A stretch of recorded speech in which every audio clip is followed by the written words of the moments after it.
Comment recevoir de Dieu? Bonjour.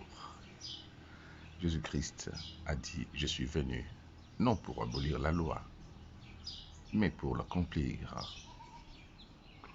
De quelle loi Jésus parlait? Il parlait de la loi énoncée dans Luc 8, 18, qui est l'un des puissants versets bibliques énonçant de la bouche de Jésus les grandes clés de la vie. À celui qui a, on donnera.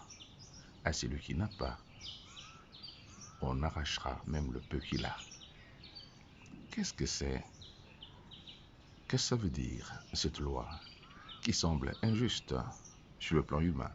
C'est la loi de la conscience régissant la vie de chacun de nous ici sur terre. Cette loi veut dire simplement que tout ce dont vous êtes conscient d'être ou d'avoir, c'est ce que vous avez comme richesse, d'abord invisible, mais qui finit par se manifester physiquement dans votre vie matérielle. Laissez-moi répéter cette vérité absolue et implacable. Cette loi veut dire simplement que tout ce que vous êtes conscient d'être ou conscient d'avoir, c'est ce que vous avez comme richesse, d'abord invisible, mais qui finit par se manifester physiquement et dans votre vie matérielle. En d'autres mots, Dieu ne donne à l'homme que ce que l'homme est conscient d'être ou d'avoir, en bien ou en mal. Par exemple, une femme célibataire, vilaine et vieille, a devant elle deux choix dans la vie. Elle peut choisir de se voir laide, vieille, et se sentir malheureuse dans ses pensées. C'est son choix. La même vilaine et vieille femme a aussi la liberté de se voir dans ses pensées et très appréciée par des gens qui appellent beauté naturelle, sa laideur. Est-ce que vous comprenez?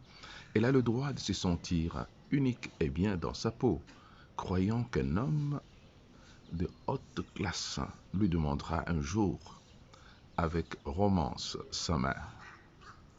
C'est ça qui explique des mystères que nous voyons parfois. Une femme d'une laideur remarquable, mariée et chérie par un millionnaire. Ça n'arrive pas par hasard.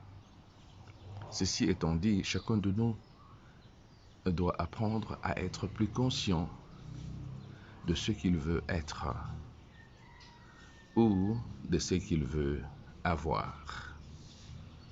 Comme le jour succède à la nuit, sachez que tout attribut revendiqué consciemment finit par se manifester. Ce qui fait la différence entre riche et pauvre, c'est juste l'état des consciences. Focalisé soit sur la pauvreté et ses réalités dominantes, soit sur la richesse et ses réalités dominantes.